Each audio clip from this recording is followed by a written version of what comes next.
Desde o início, eu tinha certeza de que precisava parar com os remédios. Não queria mais aquilo. Quando fui ao médico, ele sugeriu aumentar a dose, mas recusei na hora. Não, quero largar isso. Só que não encontrei apoio em lugar nenhum. Foi então que algo inexplicável aconteceu. Uma sensação de calor e aconchego me envolveu, como se um amor profundo estivesse ali, ao meu redor, me acalmando. Nunca fui de acreditar muito em vida após a morte, mas naquele momento algo sobrenatural pairava no ar.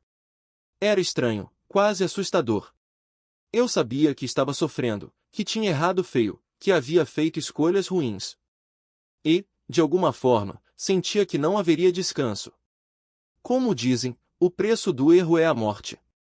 E ali estava eu, tentando entender tudo aquilo. Estava deitada numa mesa, imóvel, com uma dor insuportável. Sobre mim, uma criatura monstruosa, gigantesca, de um vermelho intenso, quase impossível de descrever.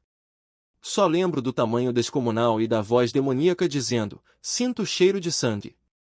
E então, da maneira mais aterrorizante que se possa imaginar, aquela coisa começou a rasgar meu peito, abrindo meu coração. Sentia cada corte, cada dor. Mas o pior não era isso. Bem-vindos a Touching the Afterlife. Hoje vamos ouvir Kiri, que recebeu um chamado divino para compartilhar sua mensagem. Ela quer que todos saibam que o inferno existe, pois já esteve lá 2 vezes e teve várias visões. Não percam sua história. Sejam bem-vindos, Kiri. Eu não cresci em um ambiente religioso. Fui à igreja algumas vezes com minha avó, mas não era algo constante na minha casa. Não fazia parte da rotina. Aos 16 anos, porém, me batizei. Fui à igreja e pensei, vamos fazer isso. Sabia que Deus existia, só não tinha certeza de qual Deus era. Ainda estava descobrindo tudo, vivendo sem me preocupar muito com religião, seguindo o fluxo da vida. Vou direto ao ponto, porque é importante. Na adolescência, tive meu primeiro ataque de pânico. Não fazia ideia do que era. Fui levada ao pronto-socorro, e meu médico de família apareceu perguntando se eu queria aquilo ou aquilo outro. Eu era jovem, sabia do que ele estava falando, mas não entendia direito. Por já ter tido experiências ruins antes, respondi que preferia evitar. Sabia os efeitos, gostava da sensação, mas não queria seguir por aquele caminho. Parecia uma solução fácil, mas hoje vejo que foi um erro. Na época, eu estava passando por mudanças, com crises de ansiedade e ataques de pânico. Achava que os remédios não eram a resposta, mas era nova, minha família não entendia, e acabei cedendo. Comecei a tomar os comprimidos, e logo percebi que eles bagunçavam minha mente. Sem eles, sentia que não era mais eu mesma, que não conseguia funcionar na sociedade. Não conseguia ser uma pessoa normal. A situação piorou tanto que decidi que precisava parar, e foi aí que tudo começou. Era um fim de semana, e eu não tinha mais pílulas. Estava no chão, chorando, sentindo o peso da dependência física que aquelas drogas criaram. Meu corpo não aguentava sem elas. Cheguei a me cortar no banheiro, e até hoje tenho as cicatrizes. Não dá para ver muito, mas escrevi AMOR no meu braço, como se aquilo pudesse me salvar. Lembro de estar caída no chão do banheiro, num sábado, sem conseguir falar com o médico até segunda-feira. Só me restava me machucar, e o diabo já tinha me agarrado antes mesmo de eu entender o que estava acontecendo. Quando finalmente chegou a segunda-feira, reafirmei minha decisão, queria parar com os remédios. O médico insistiu em aumentar a dose, mas eu disse não. Não encontrei ajuda em lugar nenhum. Depois de pegar a receita, pensei, vou ter que fazer isso sozinha. Então, aprendi a reduzir a dose aos poucos, cortando os comprimidos e diminuindo a quantidade. Foi um processo difícil, sem acompanhamento médico. Vomitei, tive tremores, meu corpo inteiro parecia fora de controle, com espasmos e sensações estranhas. Mas houve um momento que nunca esquecerei. Estava chorando, tocando violão, quando senti algo diferente. Uma presença amorosa me envolveu, um calor reconfortante, algo que não consigo explicar. Não vi nada, mas senti. Não sei se era Jesus ou algo assim, mas estava ali. Naquele instante, em meio à abstinência, com meu corpo desregulado, sozinha, sem apoio da família, as lágrimas escorriam e eu só conseguia sentir aquele amor. Era como se algo maior estivesse me dizendo que não estava tudo perdido. Curiosamente, recentemente alguém invadiu meu depósito e roubou meu laptop, onde eu guardava todos os registros das minhas experiências. O diabo sabia o que eu pretendia fazer, porque eu estava organizando tudo para compartilhar. Isso aconteceu anos atrás, mas a sensação daquele momento ainda está viva em mim. Mesmo sem os documentos, a lembrança permanece. Eu costumava anotar tudo, desde os dias em que reduzia a medicação até como me sentia. Tinha tudo guardado, achando que estava seguro, mas sumiu. Durante anos, guardei aquelas anotações sem mostrar a ninguém, porque sabia que não acreditariam. Quem acreditaria em algo assim? Eu sentia amor, mas quem daria importância a isso? Era real, e eu chorava, sentindo aquela presença. Naquele momento, enquanto escrevia sobre o que estava vivendo, tive certeza, sei para onde vou quando morrer. Não acreditava muito em vida após a morte, mas depois daquilo, algo mudou. Senti que havia mais, que aquilo não podia ser tudo. Tenho um diário aqui, onde registrei cada detalhe da minha luta para largar os remédios. Anotei os dias, as doses que cortava, como me sentia. Foi tudo por conta própria, sem supervisão médica. Quando finalmente consegui me recuperar o suficiente para voltar à sociedade, pensei, preciso de um emprego. Estava sem dinheiro, precisava fazer algo da vida. Foi quando meu irmão me falou de um amigo que trabalhava em uma creche. Se precisar de trabalho, pode ir lá. Nunca tinha pensado em trabalhar com crianças, mas aceitei. Foi assim que tudo começou. E tranquei a porta. Minha respiração estava acelerada, como se eu tivesse corrido uma maratona. Olhei para ela pelo retrovisor, ainda parada ali, me observando com aquela expressão de quem não entende nada. E eu também não entendia. Como explicar o que tinha acabado de acontecer? Como colocar em palavras aquele terror que não era só medo, mas uma certeza absoluta de que algo estava profundamente errado? Entrei no meu carro e liguei o motor, mas não saí do lugar. Fiquei ali, parado, tentando organizar os pensamentos.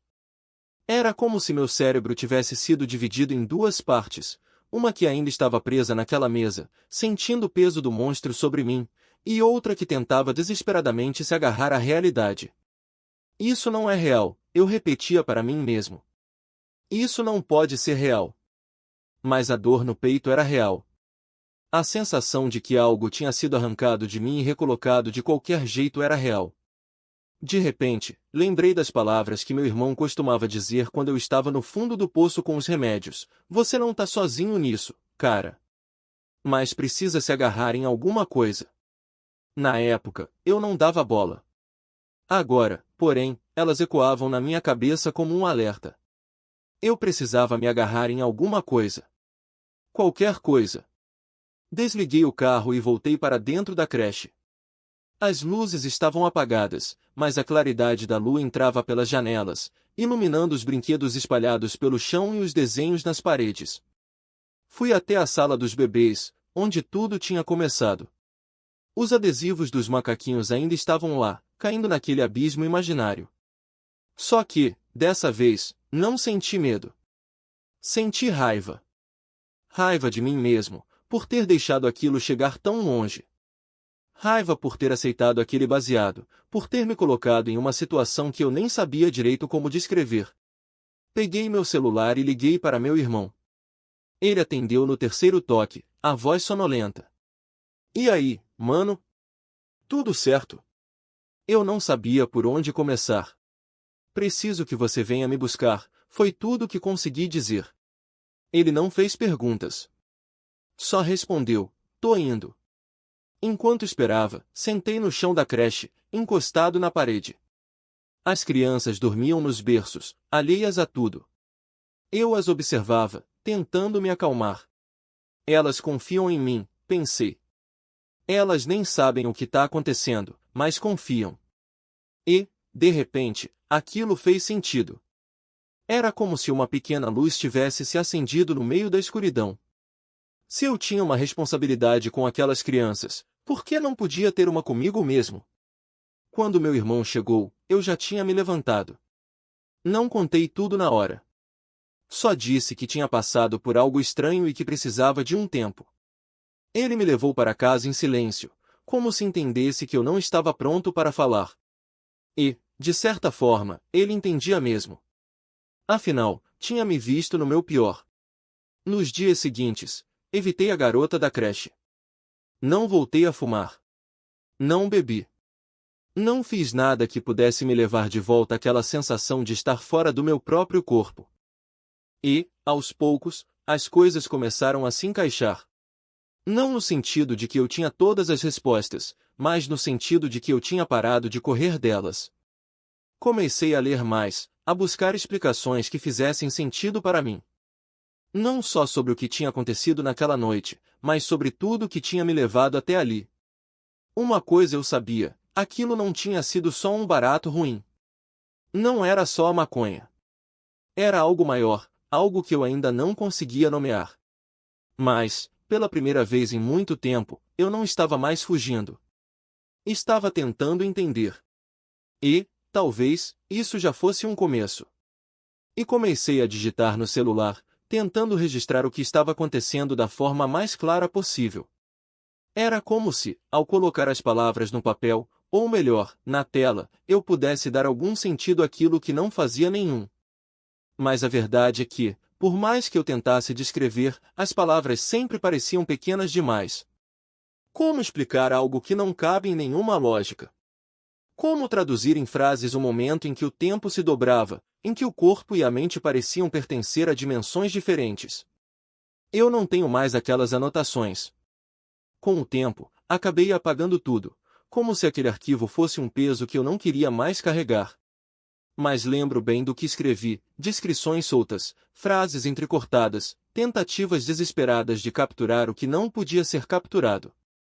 E, no meio disso tudo, ela, a mulher do carro, tentando chamar minha atenção, baixando o vidro, gesticulando. Eu desviava o olhar. Não por medo do que ela pudesse dizer, mas por medo do que pudesse acontecer se eu olhasse. Era como se aquele simples ato pudesse me arrastar de volta para onde eu não queria estar. O trajeto até o carro dela pareceu durar uma eternidade, embora provavelmente não tenha passado de 5, 10 minutos. Quando finalmente consegui sair, foi como se o mundo ao redor tivesse se tornado um lugar estranho, hostil. Eu entrava e saía do meu próprio carro, sem rumo, sem saber o que fazer. Deveria ir para casa? Para algum lugar seguro? Mas onde era seguro quando a própria mente parecia um território ocupado? Naquele momento, eu não entendia o que estava acontecendo comigo. Não era só um mal-estar, não era só paranoia. Era como se algo estivesse me rasgando por dentro, como se meu espírito estivesse sendo puxado para fora do corpo, arrancado à força. E, ao mesmo tempo, eu sentia que estava sendo observado. Não de um jeito comum, como quando alguém te olha na rua. Era algo mais profundo, mais invasivo. Como se cada par de olhos que cruzasse comigo soubesse exatamente o que eu estava vivendo. Lembro de um homem passeando com seu cachorro. Ele parou, virou-se na minha direção e ficou me encarando. O cachorro fez o mesmo. Não era um olhar casual. Era como se os dois tivessem sido programados para me encontrar. Eu senti um calafrio. Não era medo do homem, mas do que aquele olhar representava, a sensação de que eu não estava sozinho, de que algo, ou alguém, estava me acompanhando, me monitorando. Saí dali sem pensar. Dirigi de forma imprudente, quase batendo em outro carro, mas consegui chegar à casa do meu primo. Ele não fez perguntas, apenas me deixou entrar. No caminho, porém, cada semáforo vermelho era um suplício. Era como se, ao parar, eu fosse arrancado do meu corpo e jogado de volta àquela mesa, aquele ser que me abria o peito e arrancava meu coração, repetidas vezes. Não era uma dor física. Era pior. Era como se minha essência estivesse sendo drenada, como se eu estivesse sendo desmontado peça por peça. E então, quando o sinal ficava verde, era como se recebesse permissão para voltar. Agora você pode dirigir, era o que parecia dizer. Eu não entendia, mas sabia que precisava seguir em frente. Não importava o que estivesse acontecendo, eu tinha que chegar à casa do meu primo. E, quando finalmente cheguei, me joguei na cama, aliviado por estar de volta àquela realidade, ou pelo menos a versão dela que eu conseguia reconhecer. Mas mesmo ali, na segurança da casa dele, as coisas não pareciam normais. Tudo estava distorcido, como se eu estivesse vendo o mundo através de um vidro embaçado. As cores, os sons, até as pessoas, nada tinha a textura da realidade que eu conhecia. Era como se meu cérebro tivesse sido reprogramado para enxergar o mundo de outra forma. Não sei se era efeito da abstinência dos benzodiazepínicos, se era o trauma daquela noite ou se era algo mais profundo, algo que eu ainda não conseguia nomear. Aquela sensação de ter o coração arrancado, de estar preso em um ciclo infinito de dor e retorno, me perseguiu por dias. Com o tempo, os detalhes foram se apagando, como acontece com memórias muito intensas. Mas o medo, a confusão, a certeza de que eu tinha vivido algo real, mesmo que inexplicável, nunca me abandonou. Eu tinha escrito tudo no meu laptop, na esperança de que, um dia, aquelas anotações me ajudassem a entender. Mas o computador foi roubado, e com ele se foram as provas concretas do que eu tinha passado. Depois daquilo, eu não era mais o mesmo. Ainda estava lutando contra os efeitos dos remédios, e as pessoas ao meu redor perceberam. Uma colega do trabalho, com quem eu costumava conversar depois do expediente, chegou a me perguntar: "Você está agindo estranho desde aquele dia em que a gente ficou no carro. O que aconteceu?" Eu não soube responder. Como explicar algo que eu mesmo não compreendia? Naquele momento, eu não pensava em religião, não pensava em Deus ou no diabo. Mas eu sabia, com uma certeza absoluta, que o lugar onde eu tinha estado era um inferno. Não no sentido religioso, não como um lugar de fogo e enxofre, mas como um espaço de tormento puro, de dor sem explicação. Aquilo não me levou a buscar respostas na fé. Pelo contrário, eu tentei enterrar a experiência no fundo da mente, como se, ao não falar sobre ela, pudesse fingir que nunca tinha acontecido. Guardei tudo em um arquivo no computador, ou melhor, guardei na memória, porque algumas coisas não podem ser apagadas. E segui em frente.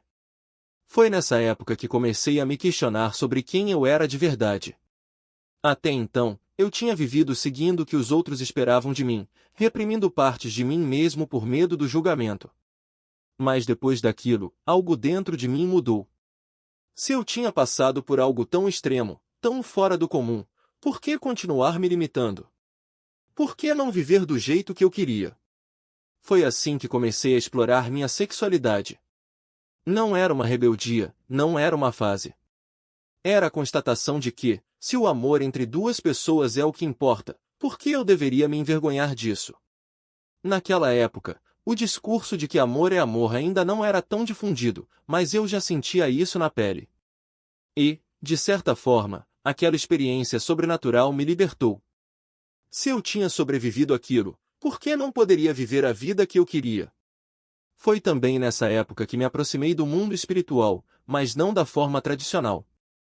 Comecei a me interessar por cristais, por meditação, por rituais da lua cheia. Eu me dizia espiritual, acreditava que todas as religiões levavam ao mesmo Deus, que o importante era a conexão com algo maior. Mas, com o tempo, percebi que nada daquilo estava realmente me transformando. Eu continuava quebrado, continuava perdido, continuava buscando algo que preenchesse aquele vazio. E então, um dia, me peguei pensando: Jesus existiu. Eu acredito nisso. Não era uma crença religiosa, não era uma conversão. Era só uma constatação, um fato que eu não podia negar. Mas, ao mesmo tempo, eu não sabia quase nada sobre ele. Só o que tinha ouvido em conversas, em frases soltas. E, de alguma forma, mesmo sem entender, eu o mantinha no fundo da mente, como uma possibilidade distante.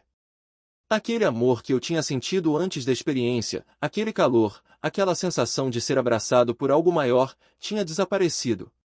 Com o tempo, até a lembrança dele foi se apagando. O que restou foi um vazio, uma raiva difusa, uma sensação de que nada fazia sentido.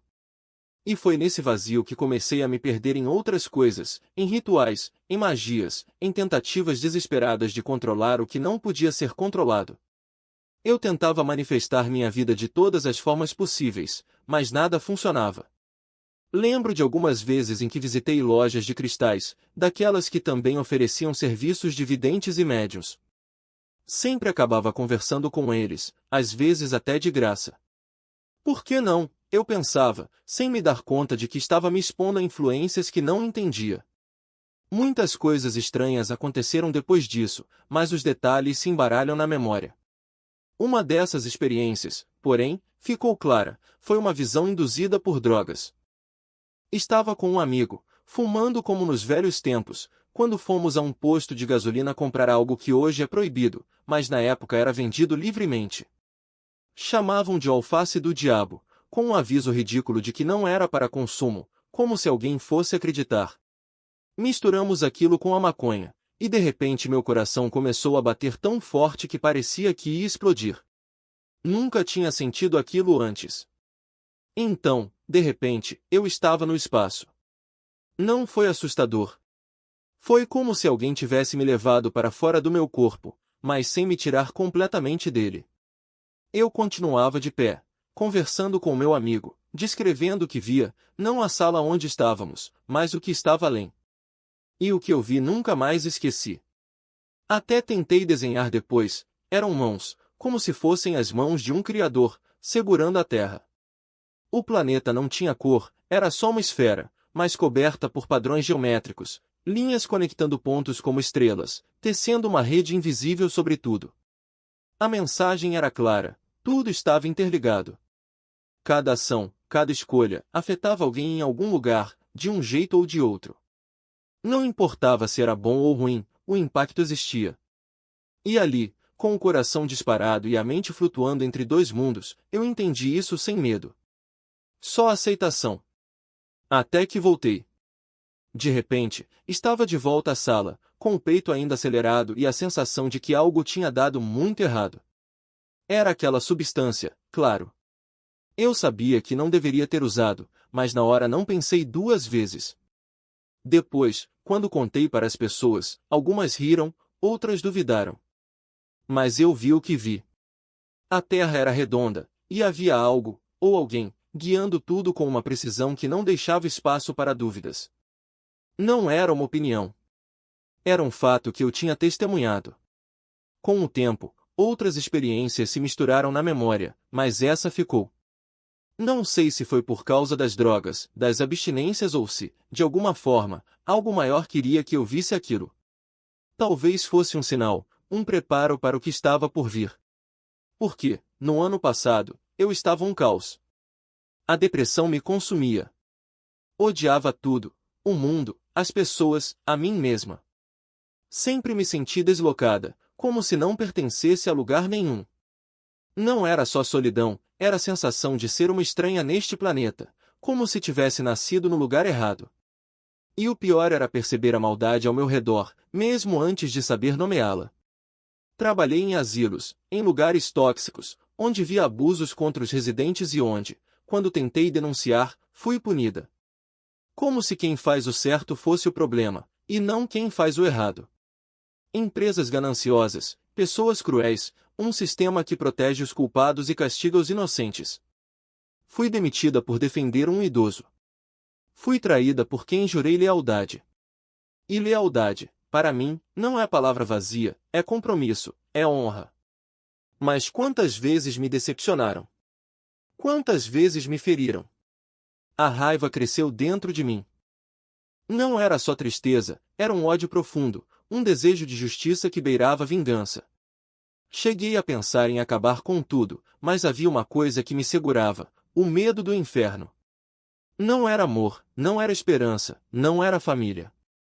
Era o terror de uma punição eterna.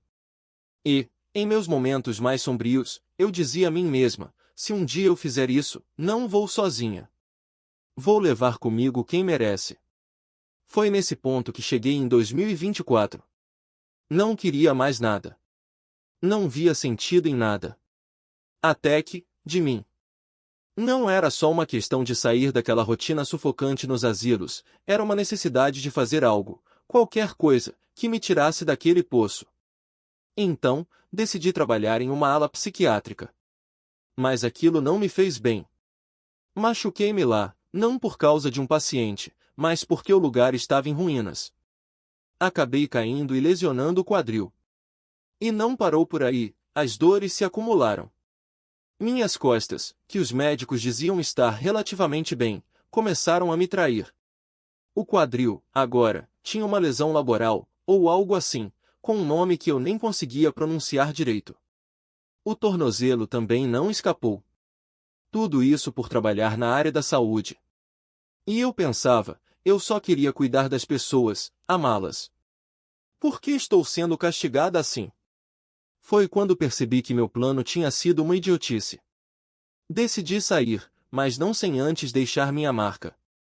Antes mesmo de pedir demissão, senti que algo em mim já havia se quebrado, como se alguém soubesse que eu estava prestes a explodir. Estava farta. Não me importava mais.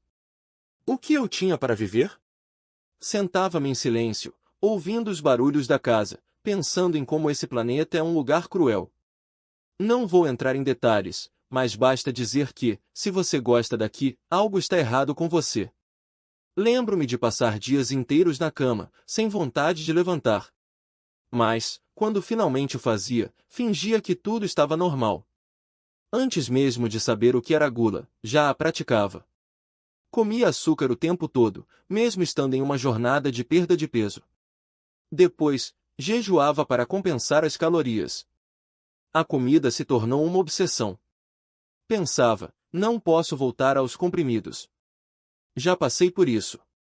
Foi horrível. Tinha até alguns remédios de uma cirurgia antiga, mas joguei tudo fora. Por mais que odiasse a vida, por mais que odiasse o que sentia, não conseguia me anestesiar com pílulas. Mas a comida estava em todo lugar. Era legal. Não era demonizada. Então, comia sem parar. Depois, jejuava. Lembro-me de um jejum de 140 horas, só água. E, enquanto digitava minhas anotações no celular, sempre registrava como me sentia em cada fase, escrevia algo que me surpreendeu. Esse jejum está começando a parecer mais espiritual do que qualquer outra coisa. Sei que queria perder uns quilos, compensar os excessos, mas isso está se tornando algo maior. Foi em março do ano passado, ou talvez um pouco antes. Não lembro exatamente. Mas foi o começo de tudo. Nos dias seguintes, comecei a ser atacada, uma guerra espiritual que eu nem sabia que existia. Toda vez que ia dormir, sentia algo me puxando, me arranhando, arrancando as cobertas. O que está acontecendo? Pensava. Na época, ainda estava imersa em ideias da nova era, em teorias sobre energia e ciclos. Deve ser minha mente, dizia a mim mesma. Estou exagerando. Mas, no fundo, tinha medo. Medo de dormir. Ficava acordada até não aguentar mais, até o cansaço me vencer. Meu coração disparava. Corria para o médico, mas os exames de rotina, um simples eletrocardiograma, não mostravam nada. Tudo normal, diziam. Mas eu sabia que não era. As noites eram um pesadelo. Uma escuridão densa, palpável, me envolvia.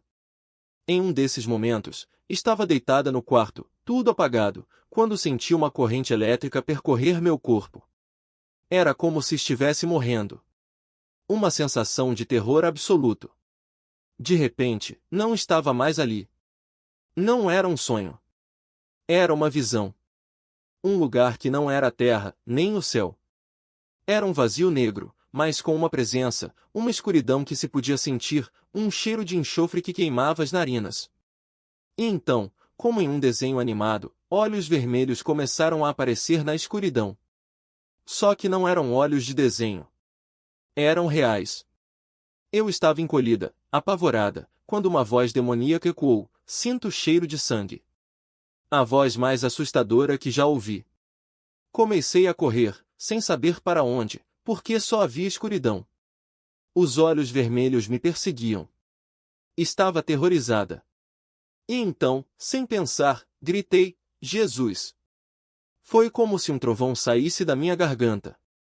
O nome sacudiu aquele lugar inteiro. Tudo desapareceu. Voltei a mim, de volta ao meu corpo, chorando, tremendo, apavorada. E foi ali que tudo fez sentido. Antes, eu não entendia a Bíblia. Lia trechos, mas não compreendia. Mas naquele momento, quando ele me tirou daquele lugar, soube. Não havia poder naquele nome. Nenhum. E tudo clicou. No dia seguinte, saí de casa como se fosse uma pessoa nova. Comecei a pesquisar, a ler a Bíblia, a estudar. Cada palavra fazia sentido. As coisas que antes pareciam confusas agora eram claras. Era como se um véu tivesse sido arrancado dos meus olhos. E, pela primeira vez em muito tempo, senti que não estava mais sozinha. Eu me arrependo de tudo. De cada coisa que fiz, de cada pensamento que tive, de viver na falta de perdão, de viver no ódio. Não importava se eu estava certo ou não, eu ainda vivia assim. Porque o que eu queria fazer, como queria reagir a injustiças ou ver outras pessoas sendo maltratadas, era tirar a vida de alguém. Quase como se, ao eliminar aquela pessoa, eu estivesse fazendo justiça. Se eu me livrar deles, eles nunca mais vão machucar ninguém, era o que eu pensava. Mas então me dei conta, se eu fizesse isso, eles nunca teriam a chance de se arrepender, de serem perdoados. Tinha que haver outro caminho. E então, quando saí daquele lugar, Jesus me perdoou. Ele abriu meus olhos. Tirou o véu que me cegava.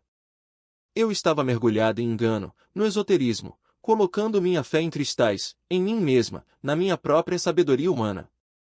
Mas, de repente, tudo o que eu havia vivido começou a fazer sentido. Era agosto do ano passado.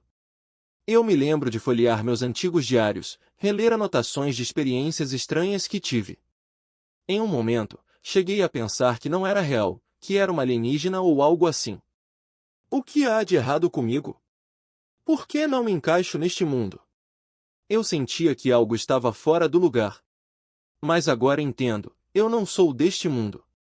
Quando eu estava no meio daquela confusão, eu não sabia, mas hoje vejo claramente.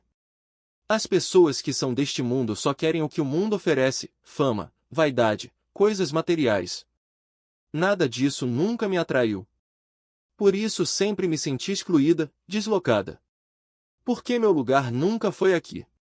Em agosto do ano passado, eu revisitei meus diários, revivi cada experiência estranha que tive. E tudo começou a se encaixar. A última coisa que li foi um trecho em que, em algum momento dos últimos anos, não lembro exatamente quando, eu tive uma visão de julgamento.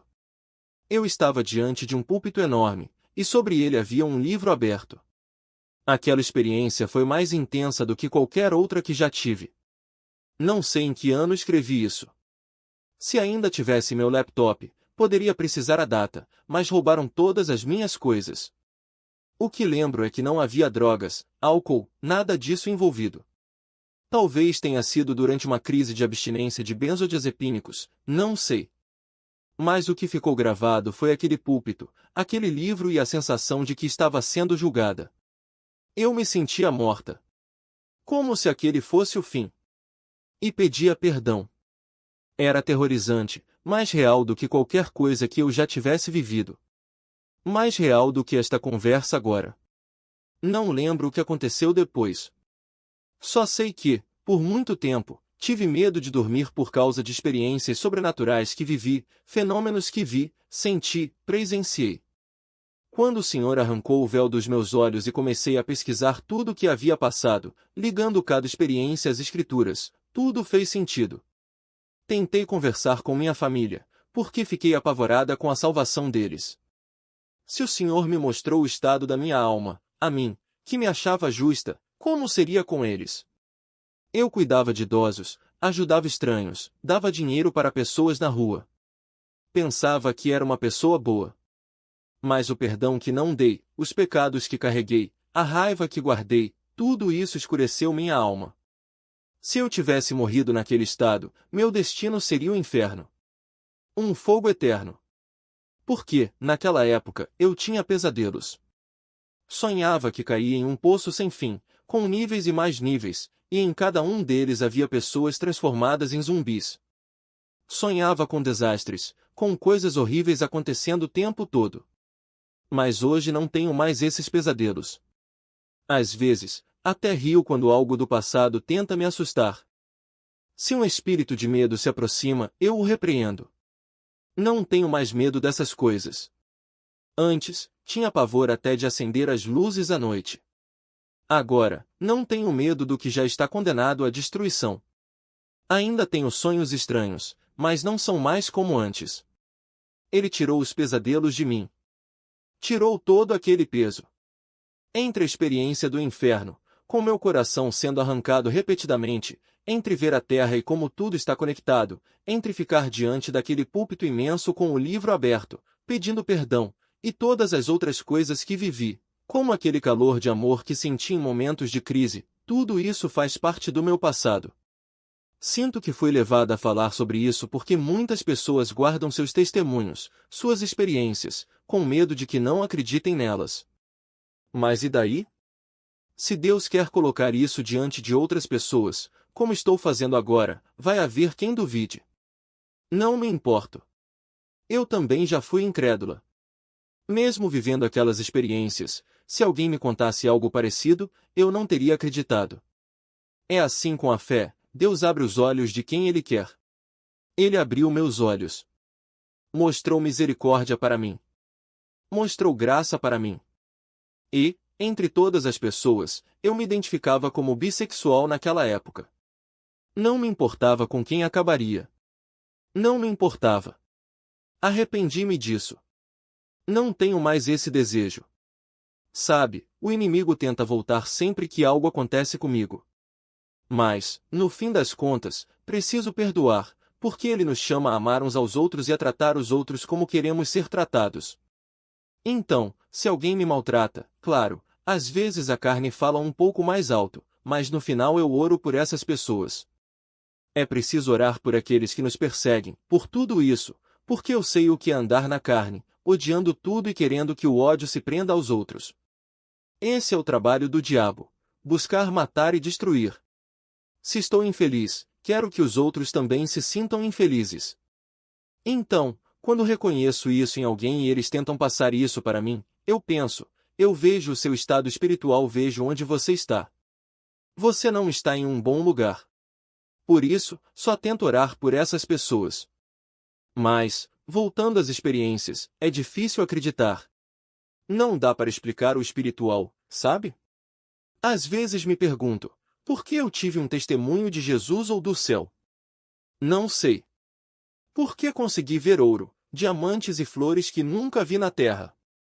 Por que precisei passar por tormentos, por coisas assim? Não sei. Mas minha vida mudou completamente. Algumas coisas eu não faço mais, outras não entretenho mais, outras precisei cortar, porque é real. Isso tudo é real. Quando você morre, ou vai para cima ou para baixo, ou vai embora. Não existe meio termo, não existe mornidão. E é por isso que as pessoas me chamam de exagerada. Qual é mesmo a palavra? Tem uma palavra que usam para os crentes mais rigorosos. Dizem que estou fazendo demais. Religiosa? Não, não é religiosa. Começa com S, eu acho, mas me chamam disso. E eu respondo, não sou isso. Se você tivesse visto o que eu vi, também não ia querer voltar atrás. Sei que todos nós lutamos. Vivemos com a carne e o espírito em guerra dentro de nós. Em algum momento, vamos ter que escolher, ou cedemos à carne ou nos esforçamos para andar no espírito. As pessoas acham que sou louca porque não assisto pornografia na TV. Para mim, tudo que passa na TV hoje é pornografia. Se você foi liberto de um espírito de lascívia, não deveria ficar sentado assistindo a coisas assim, que agora são tão glorificadas. Dizem que estou exagerando. Mas não, eu não posso voltar para aquele estilo de vida, para aquele mundo, porque os crentes que voltam atrás são aqueles que nunca passaram por tormentos de verdade. Se você não conheceu o sofrimento espiritual, não vai entender o medo de voltar para o mundo. Simplesmente não vai. É fácil ficar confortável quando não se viu o quadro completo. Lembro-me claramente dessas experiências. Sou grata por ter a chance de falar sobre elas. Espero que alguém possa se identificar ou, quem sabe, ouvir um testemunho do céu, porque ninguém quer passar pelo que eu passei. Mas, se isso servir para abrir os olhos de alguém, já valeu. Para encerrar, deixo uma palavra para crentes e não crentes: sejam fortes. O mundo vai tentar nos derrubar, mas o mundo não é nosso amigo. Estudem a Bíblia, leiam a Bíblia, arrependam-se diariamente e confiem em Jesus Cristo.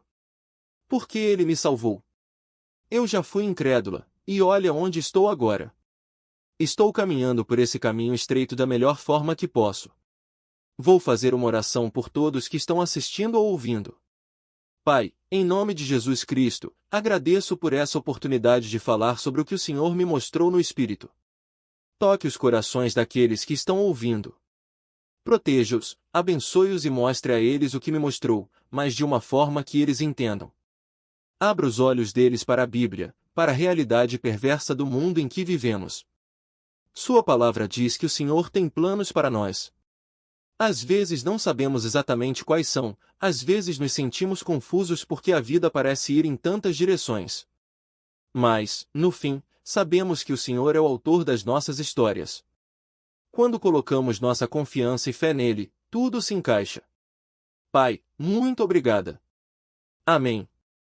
Em nome de Jesus, amém.